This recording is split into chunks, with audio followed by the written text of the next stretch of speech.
કેમ છો? આજે 12મી જાન્યુઆરી છે. આજે તો કિસાન સંઘ ગાંધીનગરમાં શક્તિ પ્રદર્શન કરવાનું હતું.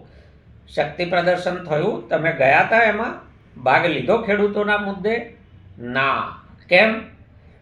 શક્તિ પ્રદર્શનની મોટા ઉપાડે જાહેરાત કરી અને કિસાન સંઘના આગેવાનો એમની સાથી સંસ્થા ભારતીય જનતા પાર્ટીની સરકાર સાથે મિટિંગ કરી આવ્યા, એની જાહેરાત કરી દીધી. અને એમણે સરકાર સાથે, મંત્રીઓ સાથે કયા મુદ્દે ચર્ચા કરી?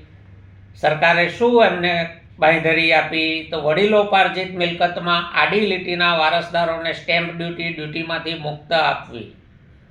આ પહેલી જ માગણી છે ને. આ પાપ ગુજરાતમાં ભાજપ લાવ્યું હતું અને કિસાન સંઘ ત્યારે હતું જ, ગુજરાતમાં જ હતું, સરકારની ભગીની સંસ્થા જ હતી. આ પાપ લાવનાર ભાજપ હતું. આમાં કોઈ નવાઈ કરતા નથી. એ પહેલાં ક્યારેય આવું હતું કે નહીં, એ કિસાન સંઘના આગેવાનોને પૂછવું જોઈએ. ગૌચર અને સરકારી જમીન માપણી કરાવી, ગૌચર પરના દબાણો દૂર કરી, ફેન્સિંગ આમ તેમ ફલાણું ઢીકણું. કિસાન સંઘના આગેવાનોને ખબર છે કે સુપ્રીમ કોર્ટે દેશના બધા રાજ્યોના મુખ્ય સચિવોને એક હુકમ કરીને એમના રાજ્યમાં ગૌચરોની શું સ્થિતિ છે એનો અહેવાલ સબમિટ કરવાનું કહ્યું હતું. ગુજરાત સરકારે આ અહેવાલ સબમિટ કર્યો. ગૌચર ઉપરના દબાણો દૂર કરવાનો સુપ્રીમ કોર્ટનો હુકમ છે. તો આ તો સુપ્રીમ કોર્ટનો હુકમ હતો, તમે જઈને યાદ કરાવ્યા. આમાં તમે કંઈ નવી ધાડ મારી નથી. આ હું એટલા માટે કાયમ કહું છું કે કિસાન સંઘનું કામ છે ખેડૂતોને છેતરવાનું અને સરકારને સન્માનપૂર્વક ફસાયેલી સ્થિતિમાંથી બહાર કાઢવાનું. એટલા માટે જે મેદાનમાં આવે છે. ત્રીજું, સૌની યોજના, સુજલામ સુફલામ યોજના તેમજ અન્ય પાઇપલાઇનો. અરે ભાઈ, સૌની યોજના બની હતી જ આને માટે. એ વખતના જૂના છાપા કાઢીને જાહેરાતો વાંચી લો નરેન્દ્રભાઈની. આને માટે જ તો સૌની યોજના બની છે. એમાં તમે નવું શું લાવ્યા? ભાજપે આટલા વર્ષો કેમ ના કર્યું એનો હિસાબ તમે પૂછ્યો ખરો? મળવા ગયા તો મંત્રીઓને. કેન્દ્ર સરકારના ટોલ ટેક્સ બૂથની આજુબાજુના વિસ્તારમાં આવતા લોકોને થતી હેરાનગતિ દૂર કરવાનો પ્રયત્ન કરવો. હાઈવે ઓથોરિટીનો નિયમ છે, બૂથની અમુક કિલોમીટરના વિસ્તારમાં રહેતા લોકોને હાઈવે ઓથોરિટી પાસ ઇસ્યુ કરી આપે. તમે કેટલા પાસ ઇસ્યુ કરાવ્યા ખેડૂતોને જાગૃત કરીને? અને કરે છે તો હાઈવે ઓથોરિટી ગેરકાયદેસર કરે છે. અત્યાર સુધી લીધેલો ટોલ ટેક્સ પાછો અપાવશો? શું તમે ખેડૂતોને મૂર્ખ બનાવવાની વાતો કરો છો? તમને એવું માનો છો કે ખેડૂતોને કંઈ ખબર જ નથી પડતી? ખેડૂતોની નવી પેઢી ભણેલી ગણેલી છે, તમારા બધા તિકડમ જાણે છે. ફુવારા અને ડ્રીપ ઇરિગેશનમાં 90% સબસિડી, અત્યારે 70% અપાય છે. 50% અને 70% અપાય છે. 90% કરશે તો સરકાર એની ગરજે કરશે. તમારા કહેવાથી સરકાર કશું કરતી નથી. ઉલટું તમે 2003માં જે ₹350 પર હોર્સ પાવરનો ફિક્સ ચાર્જ હતો એ સરકારે વધારીને 1050 કર્યો. સરકાર જ્યારે ઘેરાઈ, સામે ચૂંટણી આવતી હતી, એટલે તમે આવી જ નાટકબાજી કરી અને 1050, જે 350ના 1050 કર્યા હતા 3 ગણા, એને તમે ઘટાડાઈને 750 કર્યા. તો ખેડૂતો માટે તો 350ના 750 ડબલ કરતાં વધારે જ રહ્યા હતા. આ તમે પહેલી વાર ખેડૂતોને મૂર્ખ બનાવતા નથી.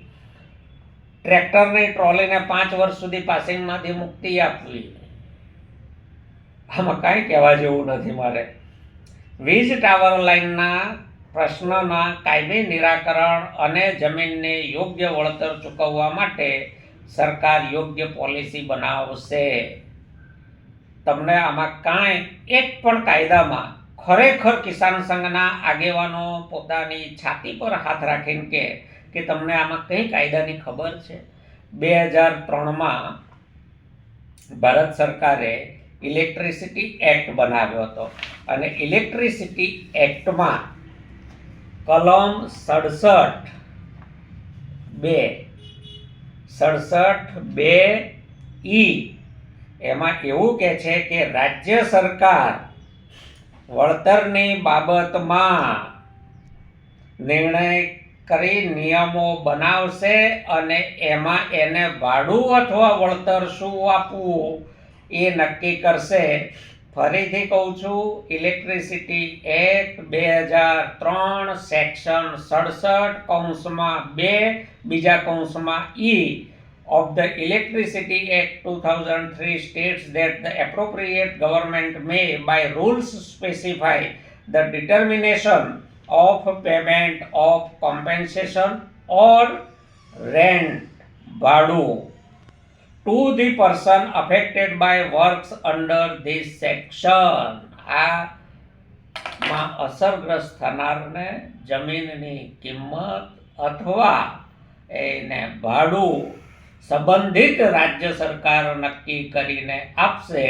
2003માં બનેલો આ કાયદો અત્યાર સુધી ગુજરાતમાં અમલમાં નથી કોઈ ભાડાનો મુકાયો, તો એના માટે કોનું પાપ છે? આ કિસાન સંઘ અને ભાજપનો પાપ છે. કેન્દ્ર સરકારે તો કાયદો ઘડેલો છે, એમાં ભાડું આપવાની જોગવાઈ કરેલી છે.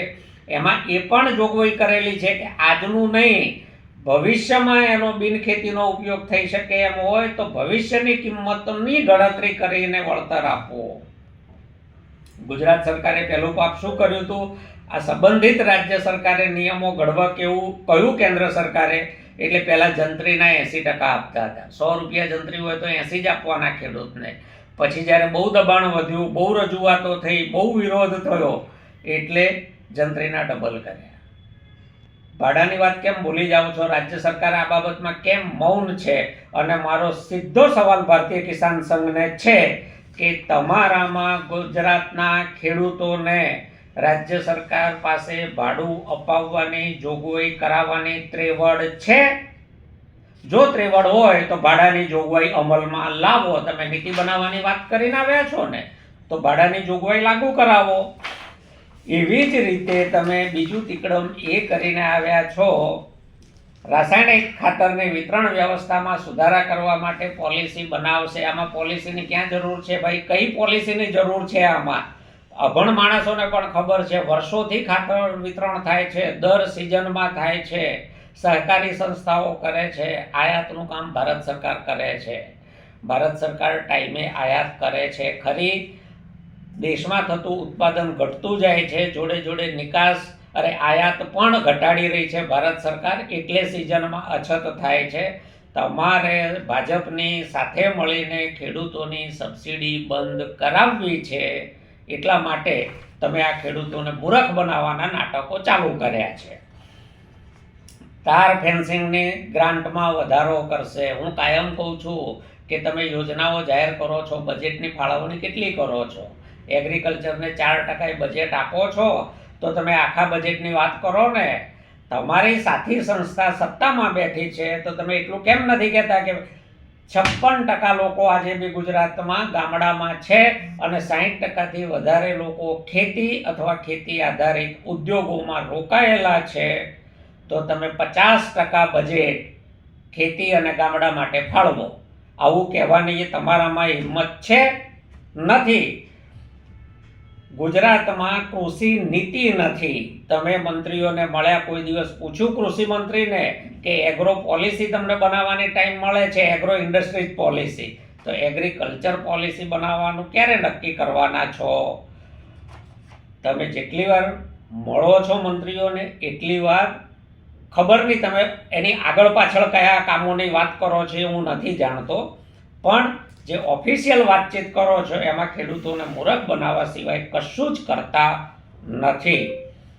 દેશી બીજ અને દેશી કપાસના વાવેતરને વધુ વેગ મળે તે માટે પ્રોત્સાહનની યોજનાઓ જાહેર કરવાનું, તો આ તો સરકારે કરવાનું કામ છે. કયા ખેડૂતોએ તમારી પાસે, કયા જિલ્લા, કયા તાલુકામાંથી માગણીઓ આવી હતી કે તમે આ યોજના માગી સરકાર પાસે, અને સરકારે કઈ તારીખથી આ યોજના લાગુ કરવાની તમને બાંયધરી આપી છે? એવું તારીખ કેમ નથી કહેતા? વન વિભાગ દ્વારા સરકારી રેવન્યુ સર્વે નંબરને આના માટે ઘણા લોકો આંદોલન કરે છે. તમે ક્યારેય કિસાન સંઘના આગેવાનો હાઈવેની જમીન સંપાદનમાં, રેલવેના જમીન સંપાદનમાં, બુલેટ ટ્રેનના જમીન સંપાદનમાં, ખેતરોમાં નખાતા થાંભલાઓમાં, નર્મદાનું પાણી નહેરોમાં ન છોડાતું હોય ત્યારે તમે ક્યારેય ખેડૂતોની પાસે જઈને ઊભા રહ્યા છો ખરા? તમારા પાપે સ્થાનિક કક્ષાએ અનેક સંનિષ્ઠ ખેડૂત કાર્યકર્તાઓનો ભોગ લેવાઈ ગયો છે. કેટલાય લોકો આજે ગામડામાં તમારાથી નાસીપાસ છે, કારણ કે તમે એમની મહેનત ઉપર તમે અહીંયા બધું કંઈ પાણી ફેરવવાના કયા સેટિંગો કરો છો એ બિચારાઓ સુધી પહોંચતું જ નથી, એમને સમજાતું જ નથી. અનેક કાર્યકર્તાઓ, નિષ્ઠાવાન કાર્યકર્તાઓનો તમે ભોગ લીધો છે સ્થાનિક કક્ષાએ, એનું મને ભારોભાર દુઃખ છે. ખાનગી કૃષિ કોલેજોને જે મંજૂરી આપવામાં આવી હતી એમાં આઈસીઆરના નિયમોનો ખાનગી કોલેજોનો તમે કદી ક્યારેય વિરોધ કર્યો છે? ખાનગી કોલેજો પાસે રિસર્ચ માટેની વ્યવસ્થા હોય છે. જે તમે કિસાન સંઘવાળા સ્વદેશીની વાત કરતા હતા, એ આજે ભાજપના ખાનગીકરણને અને સબસિડીઓ નાબૂદ કરવાની જે સરકારની નીતિ છે એને પ્રોત્સાહન કેવી રીતે મળે અને કેવી રીતે ખાતરોની સબસિડીમાંથી ભાજપ નીકળી જાય, એના માટે તમે દેશી બિયારણની વાત લઈને આવ્યા છો. ખેડૂતની ભલા માટે વાત લઈને નથી આવ્યા. એવી જ રીતે વન વિભાગ હોય કે ખાનગી કૃષિ કોલેજો હોય, ભાજપના ખાનગીકરણ ઉદ્યોગપતિઓ તરફી નીતિઓને તમે મંજૂરીની મોર મરાવવા માંગો છો. તમે ખેડૂતોનું ભલું કરવા નથી માંગતા. 3 લાખથી 5 લાખ સુધીનું કૃષિ ધિરાણ, ભૈયા કયા બજેટમાં કેન્દ્ર સરકારે જાહેરાત કરી હતી કે ખેડૂતોને હવે 5 લાખ સુધીનું ધિરાણ મળશે? તો એ વખતે કેન્દ્ર સરકારે જુઠ્ઠી જાહેરાત કરી હતી કે તમારી અહીંની સરકાર જુઠ્ઠી છે? બંને સરકાર તમારી ભગીની સંસ્થા છે. તમારી ભગીની સંસ્થાઓના પાયામાં જૂઠ છે, અને એટલે કિસાન સંઘના પાયામાં પણ જૂઠ છે, અને એટલે તમે જૂઠ થકી ખેડૂતોને છેતરવાના ધંધા હવે ખમૈયા કરો, એટલી મારી તમને વિનંતી છે. બટાકાના કોન્ટ્રાક્ટ ફાર્મિંગ ખેડૂતોને કંપનીઓ વચ્ચે જૂના ભાવ અંગે દ્વિધા છે. તમે ક્યારેય પાક વીમા માટે સરકાર સામે બોલ્યા છો? હું તમારી જાણ માટે કહી દઉં કે 19-20નું પ્રીમિયમ ખેડૂતોએ ભર્યા પછી સરકારે વીમા યોજના રદ કરી, તો ખેડૂતોના ભરેલા પ્રીમિયમ પાછા આવ્યા. એની ક્યારેય ચિંતા કરી તમે? બીજું, જે પાક વીમા માટે ખેડૂત એકતા મંચે PIL કરી, તો એમાં તમારી ભગીની સંસ્થા એવી ભાજપની સરકારે શું એફિડેવિટ કરી છે કે નીચેથી મળેલા આંકડાઓમાં શંકા પડી એટલે એક્સપર્ટ કમિટી નિમી. એક્સપર્ટ કમિટીએ કહ્યું એટલે અમે આટલા જ ટકા ચૂકવવાનું કંપનીઓને કહ્યું. તમે કંપનીઓની પક્ષે છો. કંપનીઓના બચાવ માટેના આ તમારા હથકંડા છે, અને ખેડૂતોને છેતરવા માટેના તમારા આ ધંધા છે. તમે ક્યારેય એગ્રીકલ્ચર પોલિસીની વાત નથી કરતા, તમે બજેટમાં ટકાવારીની વાત નથી કરતા. જે ટેલિગ્રાફ 26 જુલાઈ 2013માં ભારત સરકારે ઓફિશિયલી જાહેરનામું સર્ક્યુલર બહાર પાડીને બંધ કરી દીધો. ટેલિગ્રાફ એક્ટ 2023માં એમેન્ડ થઈ ગયો, રિપીલ થઈ ગયો, નવો એક્ટ આવ્યો, તો હજીએ તમારી સરકાર 1885ના ટેલિગ્રાફ એક્ટ પ્રમાણે જ કેમ અંદર કલમો લખે છે? થોડોક કાયદોય ભણી લો. ભણવા જેટલો સમય ના હોય તો કોઈક સારા વકીલોની સલાહ લઈ લો. પણ તમે આમ મભમ ફોટા પડાવીને ઋષિકેશભાઈ તમારા સંગઠનના વખાણ કરે ને તમે સરકારના વખાણ કરો, કુલડીમાં ગોળ ભાગો, આ ધંધો હવે બહુ થઈ ગયો છે. હવે પાણી નાક સુધી આવી ગયા છે, ખમૈયા કરો. તમારી સરસ ઓફિસો છે, બલરામ ભવન આજે તમારે બેસવા માટે છે. ગુજરાતના બીજા કોઈ ખેડૂત સંગઠન પાસે ઓફિસ છે? તમારી દિલ્હીમાં ITO પાસે દીનદયાળ ઉપાધ્યાય માર્ગ પર સરસ ભવ્ય ઓફિસ છે. બીજા કોઈ રાષ્ટ્રીય સંગઠન પાસે દિલ્હીમાં ખેડૂત સંગઠન પાસે ઓફિસો છે?